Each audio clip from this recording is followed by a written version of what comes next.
আনন্দমুখর পরিবেশে উদযাপন হলো ঈদুল আজহা। প্রধান জামাতে মানুষের ঢল, রাষ্ট্রপতি প্রধানমন্ত্রীর শুভেচ্ছা বিনিময়। ঈদের দিনে মা বাবা ভাই ও শ্বশুরের কবর জিয়ারত করলেন প্রধানমন্ত্রী। ঢাকা সেনানিবাসে প্রীতিভোজে বললেন, সবাই ঠিকমতো দায়িত্ব পালন করলে কাঙ্ক্ষিত বাংলাদেশ গড়া সম্ভব। আত্মত্যাগের মহিমায় পশু কোরবানি, চামড়ার দামে চরম হতাশা, পাচারের সম্ভাবনা নাকচ মন্ত্রীর, বর্জ্য অপসারণে তৎপর সিটি কর্পোরেশন। হাম উপসর্গে আরও 5 শিশুর মৃত্যু। রাজধানীতে বাড়ছে রোগীর চাপ, সংক্রমণ ঠেকাতে হাসপাতালে গণমাধ্যম ও দর্শনার্থী প্রবেশে নিষেধাজ্ঞা। দেখছিলেন ক্রাউন সিমেন্ট সংবাদ শিরোনাম। পবিত্র ঈদুল আজহার প্রধান জামাত হয়েছে জাতীয় ঈদগাহ মাঠে। অংশ নেন রাষ্ট্রপতি, প্রধানমন্ত্রী ও প্রধান বিচারপতি সহ মন্ত্রিসভার সদস্যরা। সেই সাথে সর্বস্তরের মানুষও। বিশ্বজুড়ে শান্তি, সমৃদ্ধি ও কল্যাণ কামনায় মুসল্লিদের মিলন মেলায় মুখর হয়ে ওঠে জাতীয় ঈদগাহ। মোনাজাত করা হয় দেশ ও জাতির কল্যাণ কামনায়। রিপোর্ট ফজলে রাব্বির, ক্যামেরায় ছিলেন জাহাঙ্গীর আলম ও আল মাসুম সবুজ। সকাল থেকেই জাতীয় ঈদগাহ ময়দানে আসতে থাকেন সাধারণ মুসল্লিরা। নির্ধারিত সময়ের আগেই প্রধান জামাতে অংশ নিতে ঢল নামে সর্বস্তরের মানুষের। জাতীয় ঈদগাহ মাঠে ঈদের প্রধান জামাতে ইমামতি করেন বায়তুল মোকাররম জাতীয় মসজিদের খতিব মুফতি মোহাম্মদ আব্দুল মালেক। ঈদুল আজহার প্রধান এই জামাতে যোগ দেন প্রধানমন্ত্রী তারেক রহমান। নামাজ শুরুর 10 মিনিট আগে পৌঁছান তিনি, আর রাষ্ট্রপতি মোহাম্মদ শাহাবুদ্দিন পৌঁছান তার কিছুক্ষণ পর 7:25 দিকে। এ সময় তারেক রহমান তাকে স্বাগত জানান। সকাল 7:30টার দিকে শুরু হয় ঈদুল আজহার প্রধান জামাত। রাষ্ট্রপতি, প্রধানমন্ত্রী ছাড়াও ঈদের প্রধান এই জামাতে অংশ নেন মন্ত্রী, প্রতিমন্ত্রী, বিদেশি কূটনৈতিক সহ রাষ্ট্রের বিভিন্ন গুরুত্বপূর্ণ ব্যক্তিরা। নামাজ শেষে পাঠ করা হয় খুতবা, এরপর দেশ ও জাতির কল্যাণে মোনাজাত। নামাজ শেষে রাষ্ট্রপতির সঙ্গে ঈদের শুভেচ্ছা বিনিময় করেন প্রধানমন্ত্রী তারেক রহমান। সর্বস্তরের মানুষের কাতারে প্রধানমন্ত্রী তারেক রহমানকে পেয়ে ব্যাপক আনন্দিত সাধারণ মুসল্লিরা। কুরবানি দিয়ে আমরা সবাই যেন ইসলাম ধর্মের সাথে আমরা মিলেমিশে মন থেকে মানুষের জন্য কাজ করতে পারি, সেই দোয়া করেছি। আমরা চাই দেশে যেন আর কোনো দর্শন না হয়, যেন দুর্নীতি না হয়। মাননীয় প্রধানমন্ত্রী যেন হত্যা, দর্শন এবং দুর্নীতির বিরুদ্ধে সর্বোচ্চ কাজ করে। ত্যাগের মহিমান্বিতভাবে আমরা সবসময় চাই ত্যাগের বিনিময়ে যাতে আমরা সবাই দেশবাসী ভালো থাকতে পারি। তারেক রহমানের নেতৃত্বে আগামীর যে বাংলাদেশ, সবার নিরাপদ, শান্তিপূর্ণ, সহনশীল পরিবেশ তৈরি হয়েছে। এদিকে জাতীয় মসজিদ বায়তুল মোকাররমে ঈদুল আজহা উপলক্ষে সকাল 7টা থেকে মোট 5টি জামাত অনুষ্ঠিত হয়। অংশ নেন ধর্মপ্রাণ মুসল্লিরা। কাঁধে কাঁধ মিলেছে, আর তাই তো ঈদ হয়ে উঠেছে আনন্দ, ভালোবাসা আর সম্প্রীতির এক মিলবন্ধন। সকল ভেদাভেদ ভুলে সুখী, সমৃদ্ধশালী, বৈষম্যহীন একটি রাষ্ট্র গঠনে এক কাতারে সামিল হবে দেশবাসী, এমনটাই প্রত্যাশা জাতীয় ঈদগাহে আসা মুসল্লিদের। ফজলে রাব্বি, বাংলা ভিশন, ঢাকা। বিভাগীয় ও জেলার কেন্দ্রীয় ঈদগাহ মাঠ এবং মসজিদগুলোতেও ঈদের নামাজে অংশ নিয়েছেন ধর্মপ্রাণ মুসল্লিরা। সিলেটে সকাল 8টায় মহানগরীর শাহী ঈদগাহ ময়দানে ঈদের প্রধান জামাত হয়। অংশ নেন বাণিজ্য, শিল্প, বস্ত্র ও পাটমন্ত্রী খন্দকার আব্দুল মুক্তাদির, প্রবাসী কল্যাণ ও বৈদেশিক কর্মসংস্থান মন্ত্রী আরিফুল হক চৌধুরী এবং সিলেট সিটি কর্পোরেশনের প্রশাসক আব্দুল কাইয়ুম চৌধুরী। এ সময় দেশ ও জাতির কল্যাণ কামনা করে বিশেষ মোনাজাত হয়। চট্টগ্রামে প্রধান জামাত হয় মহানগরীর জামিয়াতুল ফালাহ মসজিদ মাঠে। এতে অংশ নেন ভূমি ও পার্বত্য বিষয়ক প্রতিমন্ত্রী barrister Mir Mohammad Helal Uddin, mayor doctor Shahadat Hossain সহ বিভিন্ন শ্রেণী পেশার মানুষ। ময়মনসিংহে প্রধান জামাত হয়েছে সকাল 7:30টায় নগরীর আঞ্জুমান ঈদগাহ ময়দানে। ময়মনসিংহ সদর আসরের এমপি আবু আহাব আকন্দ ওয়াহিদ ও সিটি কর্পোরেশনের প্রশাসক রোকনুজ্জামান রোকন সহ হাজারো মুসল্লি ঈদের নামাজ আদায় করেন। খুলনা 4 আসনের এমপি আজিউল বাড়ি হেলাল তার নিজ এলাকায় বেলফুলিয়া কলেজ মাঠে ঈদের নামাজ আদায় করেন। ঈদের দিন বিএনপির প্রতিষ্ঠাতা শহীদ রাষ্ট্রপতি জিয়াউর রহমান এবং সাবেক প্রধানমন্ত্রী ও বিএনপি চেয়ারপারসন বেগম খালেদা জিয়ার কবর জিয়ারত করেছেন তাদের বড় ছেলে প্রধানমন্ত্রী তারেক রহমান। পরে তিনি ছোট ভাই আরাফাত রহমান কোকো এবং শ্বশুর সাবেক নৌবাহিনী প্রধান মাহবুব আলী খানের কবর জিয়ারত করেন। আহমেদ সরওয়ারের রিপোর্টে বিস্তারিত। জাতীয় ঈদগাহে ঈদের নামাজ শেষে পিতামাতার কবর জিয়ারতের জন্য শেরেবাংলা নগরের জিয়া উদ্যানে যান প্রধানমন্ত্রী এবং বিএনপি চেয়ারম্যান তারেক রহমান। প্রথমে স্ত্রী ডক্টর জুবাইদা রহমানকে সাথে নিয়ে পিতা শহীদ রাষ্ট্রপতি জিয়াউর রহমান এবং মাতা সাবেক প্রধানমন্ত্রী বেগম খালেদা জিয়ার কবর জিয়ারত করেন এবং ফাতিহা পাঠ করে দোয়া মোনাজাত করেন। এরপর বাংলাদেশ জাতীয়তাবাদী দল বিএনপির চেয়ারম্যান হিসেবে দলের জ্যেষ্ঠ নেতাদের সাথে নিয়ে দলের প্রতিষ্ঠাতা জিয়াউর রহমান ও দীর্ঘদিনের কাণ্ডারি বেগম খালেদা জিয়ার কবর জিয়ারত ও পুষ্পস্তবক অর্পণ করেন তারেক রহমান। দলের সিনিয়র যুগ্ম মহাসচিব রুহুল কবির রিজভী সাংবাদিকদের সাথে কথা বলেন, জানান সবাইকে নিয়ে এগিয়ে যেতে চায় বিএনপি সরকার। এখন গুমের ভয় নেই, এখন ক্রস ফায়ারের ভয় নেই, এখন মিথ্যা মামলা দিয়ে যে কোনো মুহূর্তে গ্রেপ্তার করার ভয় নাই। সে যে দলেরই হোক না কেন, কারোরই সেই ভীতি রাজনীতি করার কারণে, রাজনৈতিক মতপার্থক্যের কারণে কেউ রাষ্ট্রীয় কোনো নিপীড়নের শিকার হবে সেই পরিস্থিতি নেই। বরং একটি মানবিক চেহারা নিয়ে বর্তমান নির্বাচিত সরকার, বিএনপি সরকার বা বিএনপির জোটের নেতৃত্বাধীন জোটের সরকার তার দায়িত্ব পালন করছে। বাবা মায়ের কবর জিয়ারত শেষে বনানী কবরস্থানে যান প্রধানমন্ত্রী। সেখানে ছোট ভাই আরাফাত রহমান কোকর কবর জিয়ারত করে ফাতিহা পাঠ ও মোনাজাত করেন। পরে বনানীর সামরিক কবরস্থানে শ্বশুর ও নৌবাহিনীর সাবেক প্রধান রিয়ার অ্যাডমিরাল মাহবুব আলী খানের কবর জিয়ারত করেন প্রধানমন্ত্রী তারেক রহমান। এ সময় প্রধানমন্ত্রীর সহধর্মিণী ও মাহবুব আলী খানের কন্যা ডক্টর জুবাইদা রহমান উপস্থিত ছিলেন। সবশেষে প্রধানমন্ত্রী তারেক রহমান বনানী সামরিক কবরস্থানে বিডিআর হত্যাকাণ্ডে নিহত শহীদ সেনা কর্মকর্তাদের কবরও জিয়ারত করেন। তিনি শহীদদের আত্মার মাগফিরাত কামনা করে মোনাজাত করেন। কবর জিয়ারত শেষে গুলশানের বাসভবনে ফেরেন প্রধানমন্ত্রী তারেক রহমান। তার বাসভবনের সামনে সাংবাদিকদের সাথে কথা বলেন বিএনপি স্থায়ী কমিটির সদস্য এবং স্বরাষ্ট্রমন্ত্রী সালাউদ্দিন আহমেদ। আমরা সবাই আজকের দিনে একটি বার্তা দিতে চাই, বাংলাদেশের এই জাতীয় ঐক্যের জন্য, সমৃদ্ধির জন্য, এবং আমরা সবাই যাতে ঐক্যবদ্ধভাবে এই জাতির কল্যাণে সবাইকে নিয়ে আমরা সামনের দিকে এগিয়ে যেতে পারি। কারণ আমাদের স্লোগান একটা, সবার আগে বাংলাদেশ। আমরা করব কাজ, গর্ব দেশ, সবার আগে বাংলাদেশ। এই নীতিতে বিশ্বাস করে আমরা সবাইকে নিয়ে ঐক্যবদ্ধভাবে এগিয়ে যেতে চাই এবং মহান আল্লাহর দরবারে আমরা সেজন্য দোয়া করেছি, প্রার্থনা করেছি। সালাউদ্দিন আহমেদ জানান, ঈদুল আজহা উপলক্ষে দেশবাসীকে শুভেচ্ছা জানিয়েছেন প্রধানমন্ত্রী। সেজন্য দোয়া করেছি। আহমেদ সরওয়ার, বাংলা ভিশন, ঢাকা। প্রধানমন্ত্রী তারেক রহমান বলেছেন, সবাই যার যার অবস্থান থেকে সঠিকভাবে দায়িত্ব পালন করলে কাঙ্ক্ষিত বাংলাদেশ ধীরে ধীরে গড়ে তোলা সম্ভব। পবিত্র ঈদুল আজহা উপলক্ষে বৃহস্পতিবার দুপুরে ঢাকা সেনানিবাসের জিয়া কলোনিতে মৃত্যুঞ্জয়ী 25 আয়োজিত এক প্রীতিভোজ অনুষ্ঠানে কথা বলেন প্রধানমন্ত্রী। তিনি বলেন, বর্তমান সরকার চেষ্টা করছে দেশটাকে আরও ভালো জায়গায় নিয়ে যাওয়ার। প্রধানমন্ত্রী তার শৈশব ও জীবনের স্মৃতিচারণ করে বলেন, জীবনের বড় একটা অংশের স্মৃতি জড়িয়ে আছে সেখানে। প্রীতিভোজ শেষে প্রধানমন্ত্রী উপস্থিত সেনা সদস্যদের সঙ্গে ঈদের শুভেচ্ছা বিনিময় করেন। সেনামেসে অবস্থানরত সৈনিকদের জীবনযাপনের খোঁজ খবর নেন প্রধানমন্ত্রী। সেনামেস চত্বরে একটি নিম গাছের চারা রোপণ করেন এবং পরিদর্শন বইয়ে স্বাক্ষর করেন তারেক রহমান। এছাড়া সেনামেসের মসজিদে জোহরের নামাজ আদায়ের পর উপস্থিত সেনা কর্মকর্তা ও সেনা সদস্যদের সাথেও ঈদের শুভেচ্ছা বিনিময় করেন প্রধানমন্ত্রী তারেক রহমান।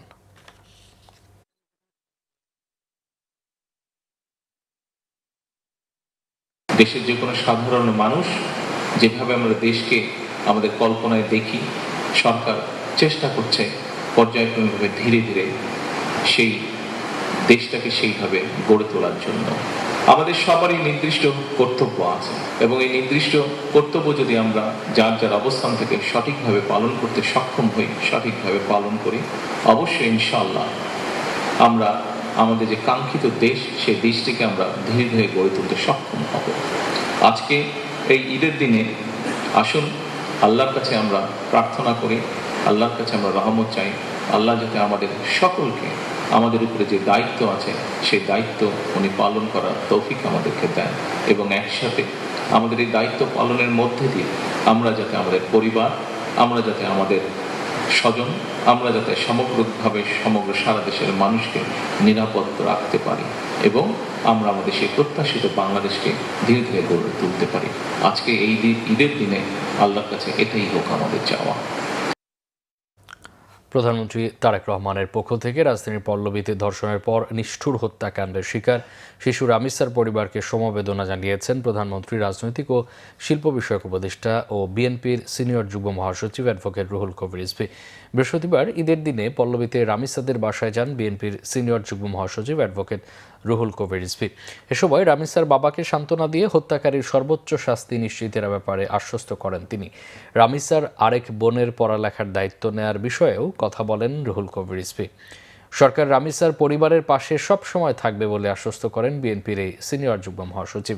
এ সময় আরও উপস্থিত ছিলেন বিএনপির স্বাস্থ্য সম্পাদক ডাক্তার মোহাম্মদ রফিকুল ইসলাম, সদস্য মাহবুবুল ইসলাম, কেন্দ্রীয় ছাত্রদল সহ সভাপতি ডাক্তার তৌহিদুর রহমান আউয়াল ও নর্থ সাউথ বিশ্ববিদ্যালয়ের পরিচালক ডক্টর ইকবালুর রহমান রোকন। শিশু ধর্ষণ সহ আইনশৃঙ্খলা পরিস্থিতির মারাত্মক অবনতি ঘটেছে বলে মন্তব্য করেছেন জাতীয় সংসদের বিরোধী দলীয় চিফ হুইপ নাহিদ ইসলাম। সরকার সবার আগে আইনশৃঙ্খলা পরিস্থিতি স্বাভাবিক করার পদক্ষেপ নেওয়া উচিত বলে মনে করেন তিনি।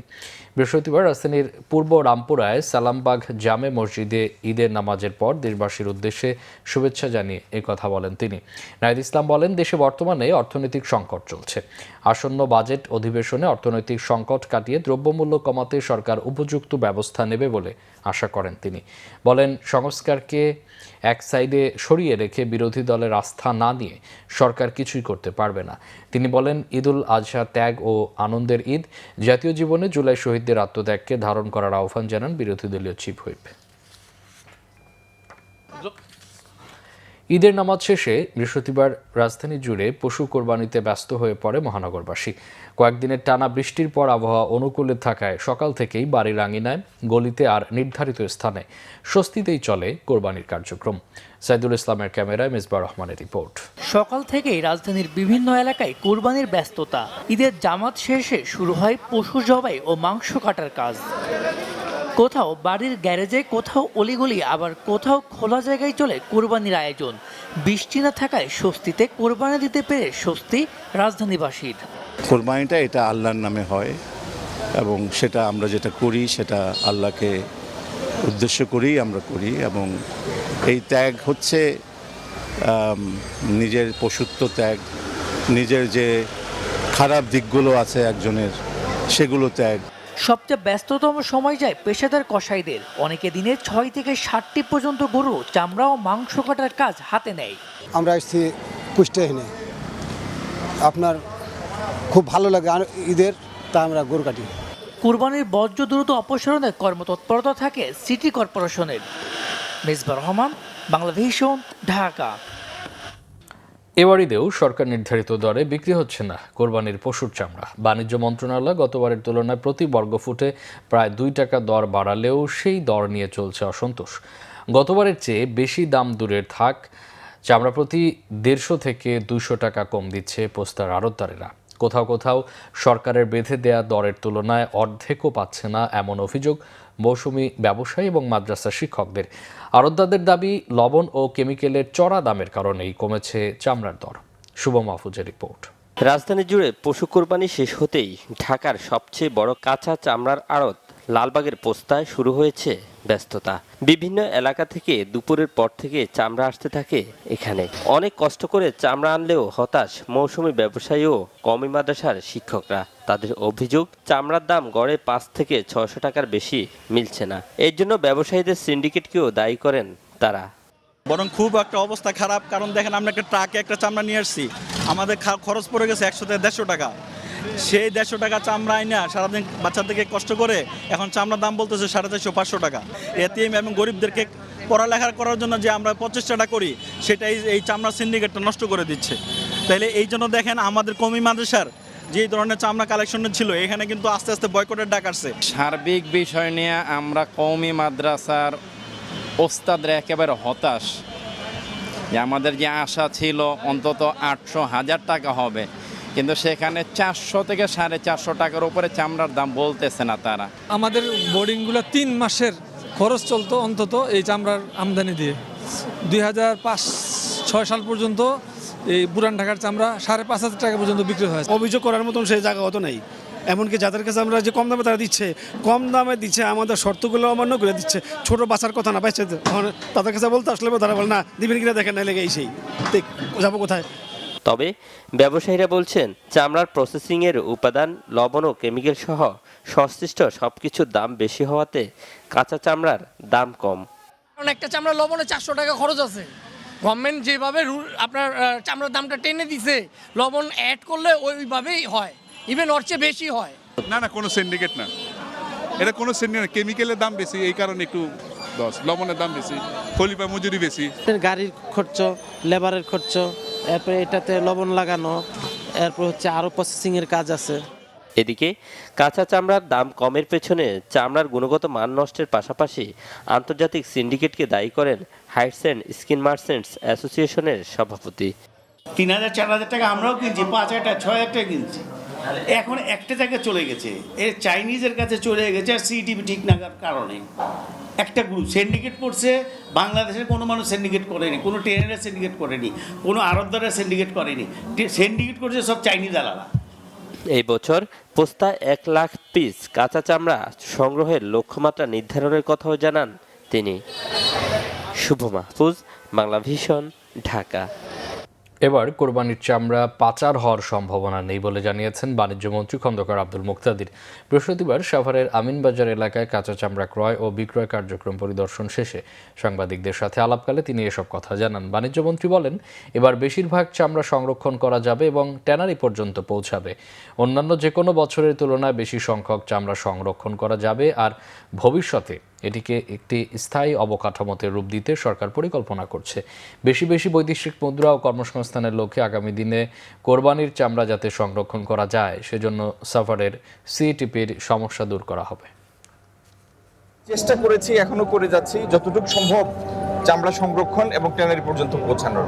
চামড়া থেকে দ্রব্য প্রস্তুত করতে গিয়ে মাঝখানে যে কয়টি ধাপ, প্রথমে ওয়েট ব্লু, তারপরে ক্রাস্ট লেদার, তারপরে ফিনিশড লেদার, তারপরে একটা পণ্য প্রস্তুত হবে। এই কাজগুলি করতে গেলে তো কর্মসংস্থান হয়। তো আমাদের লক্ষ্য কি? আমাদের লক্ষ্য হলো বেশি বেশি বৈদেশিক মুদ্রা আর আমাদের কর্মসংস্থান। তো সেই জন্য চামড়া দিয়ে প্রস্তুত পণ্য আমরা রপ্তানি করতে চাই। আমরা এই চামড়া খাতকে পুরোপুরি একটা বিকশিত খাতে রূপান্তরিত করতে চাই। রাজধানীতে ঈদুল আজহার কোরবানির বর্জ্য দ্রুত অপসারণে মাঠে নেমেছে ঢাকা উত্তর ও দক্ষিণ সিটি কর্পোরেশন। বর্জ্য ব্যবস্থাপনা কার্যক্রম পরিদর্শনে বৃহস্পতিবার মিরপুর সিরামিক রোড এলাকায় ঘুরে দেখেন স্থানীয় সরকার প্রতিমন্ত্রী মীর শাহে আলম এবং ঢাকা উত্তর সিটি কর্পোরেশনের প্রশাসক মোহাম্মদ শফিকুল ইসলাম খান। ঈদুল আজহার পশু জবাই ও মাংস কাটাকাটির পর নগরীকে পরিচ্ছন্ন করতে প্রধানমন্ত্রীর নির্দেশনা অনুযায়ী কোরবানির বর্জ্য অপসারণের লক্ষ্য নিয়ে কার্যক্রম শুরু করেছে ঢাকা উত্তর ও দক্ষিণ সিটি কর্পোরেশন। বৃহস্পতিবার রাজধানীর বিভিন্ন স্থানের বর্জ্য ব্যবস্থাপনা ঘুরে দেখেন স্থানীয় সরকার প্রতিমন্ত্রী। দ্রুত পরিচ্ছন্নতা কার্যক্রম শেষ করা সম্ভব হবে বলেও জানান তিনি। আমরা ইনশাআল্লাহ বিশ্বাস করি, যেহেতু ওয়েদার ভালো আছে, আমরা রাত 2টোর অনেক আগেই পরিষ্কার কার্যক্রম উত্তর সিটি এবং দক্ষিণ সিটি সমাপ্ত করতে পারবে। এর বাইরেও আগামী 2 দিন আমরা পরিষ্কার পরিচ্ছন্ন অব্যাহত রাখবো, যেহেতু অনেকে কুরবানি আগামীকাল এবং পরশু দিবেন। কোরবানির বর্জ্য ব্যবস্থাপনায় 72 ঘন্টার সমন্বিত অ্যাকশন প্ল্যান হাতে নেওয়া হয়েছে বলে জানান ডিএনসিসি প্রশাসক শফিকুল ইসলাম মিল্টন। সরকার ঘোষিত 12 ঘন্টার মধ্যে যে বর্জ্য অপসারণের ঘোষণা দেওয়া হয়েছে, আমরা আশা করছি প্রথম দিনে তার আগেই আমরা শেষ করতে পারবো। পরবর্তী দিন এবং তৃতীয় দিন 72 ঘন্টার ঢাকা উত্তর সিটি কর্পোরেশনের পক্ষ থেকে বর্জ্যকে অপসারণ করার জন্য একটা অ্যাকশন প্ল্যান করা হয়েছে। সেই প্ল্যান অনুযায়ী আমরা কাজ করছি। কলাবাগানের এসটিএস থেকে মাতোয়া ল্যান্ডফিল্ডে বর্জ্য স্থানান্তরের মাধ্যমে বর্জ্য অপসারণের আনুষ্ঠানিক উদ্বোধন করেন ঢাকা দক্ষিণ সিটি কর্পোরেশনের প্রশাসক আব্দুস সালাম। পরে সাংবাদিকদের ডিএসসিসি প্রশাসক জানান 8 ঘন্টার মধ্যেই প্রথম দিনের কোরবানির বর্জ্য অপসারণ সম্পন্ন করার লক্ষ্য নিয়ে কাজ চলছে। চিফ অফিসার সহ, সচিব সহ, আমাদের বর্জ্যের চিফ সহ সবাই এখানে উপস্থিত আছেন। সবার ছুটি আমরা বাতিল করেছি। সবাই নগর ভবনে স্পেশালি সেখানে ডিউটি করছে। কাজে আপনারা যে কোথাও যদি কোনো খবর পান, আপনারা যদি আমাদেরকে জানান, বা যে কোনো মানুষও যদি কোথাও থেকে টেলিফোন করে আমাদেরকে জানায়, তাহলে তাৎক্ষণিকভাবে আমরা সে আবর্জনা পরিষ্কার করার জন্য আমরা চেষ্টা করব। এ সময় পরিচ্ছন্ন নগরী করতে সকল নাগরিকদের সহযোগিতা কামনা করেন তিনি। আমরা পরিষ্কার করার চেষ্টা করব। ওমর ফারুক, বাংলা ভিশন, ঢাকা। এই কাজটা না এদিকে ৭১টি ওয়ার্ডের শতভাগ বর্জ্য অপসারণ করা হয়েছে জানিয়েছেন ঢাকা দক্ষিণ সিটি কর্পোরেশনের প্রশাসক মোহাম্মদ আব্দুস সালাম। নির্ধারিত সময়ের মধ্যেই সম্পূর্ণ বর্জ্য অপসারণের আশাবাদী তিনি। ঈদুল আজহার প্রথম দিনের বর্জ্য অপসারণ বিষয়ে বৃহস্পতিবার রাতে সংবাদ সম্মেলনে তিনি এসব কথা বলেন। এখন পর্যন্ত প্রায় ১২,৫০০ টনের বেশি বর্জ্য অপসারণ করেছে দক্ষিণ সিটির কর্মীরা। 4টি ওয়ার্ডে এখন কাজ চলছে বলে জানিয়েছে প্রশাসক আব্দুস সালাম। তিনি আরও বলেন, যেখানে সেখানে কোরবানির করায় বর্জ্য সংগ্রহ করতে বেগ পেতে হয়েছে সিটি কর্পোরেশনের। নাগরিকদের প্রতি সন্তুষ্টি প্রকাশ করে বলেন, এভাবে নাগরিকরা এগিয়ে এলে একসময় ঢাকাকে স্বপ্নের শহরে পরিণত করা সম্ভব হবে।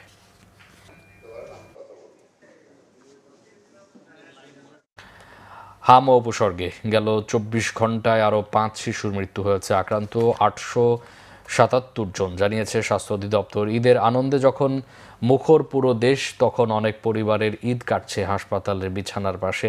হাম আক্রান্ত শিশুদের নিয়ে এক হাসপাতাল থেকে আরেক হাসপাতালে ছুটাছুটি করছেন স্বজনরা। রাজধানীতে বাড়ছে হামের সংক্রমণ, বাড়ছে রোগীর চাপও। পরিস্থিতি নিয়ন্ত্রণে গণমাধ্যম ও দর্শনার্থী প্রবেশে নিষেধাজ্ঞা দিয়েছে হাসপাতাল কর্তৃপক্ষ। বিস্তারিত জানাচ্ছেন আসমা আক্তার নূপুর। ঈদের দিন যেখানে সবাই আনন্দে ব্যস্ত, সেখানে হাম আক্রান্ত শিশুদের নিয়ে হাসপাতাল থেকে হাসপাতালে ছোটাছুটি করছেন অনেক অভিভাবক। উৎসবের আনন্দ ছাপিয়ে তাদের চোখে এখন শুধু দুশ্চিন্তা আর আতঙ্ক। আমরা আছি জুরাইন নারায়ণগঞ্জ সাদ্দাম মার্কেট, আসছিলাম ঢাকা মাতল মেডিকেল, পরে ওখান থেকে এখানে পাঠাইছে। বাচ্চার অবস্থা তো খারাপ, কদিন তো ডাক্তার অন্য জায়গায় দেখাইছি, পরে নারায়ণগঞ্জ ইয়াতে খানপুরে নিয়ে গেছি, নেওয়ার পরে বলছে যে এইখানে নিয়ে আসতে। আমি আর সিকরানীগঞ্জ থেকে, বমির সাথে রক্ত যায়। রাজধানীর বিশেষায়িত হাসপাতালগুলোতে প্রতিদিনই বাড়ছে হামের রোগী। শিশুদের পাশাপাশি আক্রান্ত হচ্ছেন বড়রাও। সংক্রমণ বাড়তে থাকায় হাসপাতালগুলোতে নেওয়া হচ্ছে বাড়তি সতর্কতা। ডিএনসিসি ডেডিকেটেড কোভিড-19 হাসপাতালে গত ২৪ ঘন্টায় হাম নিয়ে ভর্তি হয়েছেন ৯০ জন। একই সময়ে মারা গেছেন একজন রোগী। বর্তমানে হাসপাতালটিতে মোট ভর্তি রোগীর সংখ্যা ৩২৫ জন। অন্যদিকে সংক্রামক ব্যাধি হাসপাতালেও বাড়ছে রোগীর চাপ। গত ২৪ ঘন্টায় সেখানে হাম নিয়ে ভর্তি হয়েছেন ১০ জন। বর্তমানে হাসপাতালটিতে ভর্তি আছে ৭০ জন হামের রোগী। আমাদের এখন রোগীর সংখ্যা অনেক বেশি, তো কোনো রোগীর যেন কোনো সমস্যা না হয়, এজন্য হচ্ছে সব ডাক্তার পর্যাপ্ত পরিমাণে রেখে আপনার ডিউটি রোস্টার করে দেওয়া হয়েছে এবং বাকি স্যার ম্যাডামরাও সবাই অন কল আছেন। হাম অত্যন্ত সংক্রামক হওয়ায় রোগীদের নিরাপত্তায় দর্শনার্থী প্রবেশ নিষিদ্ধ করেছে হাসপাতাল কর্তৃপক্ষ।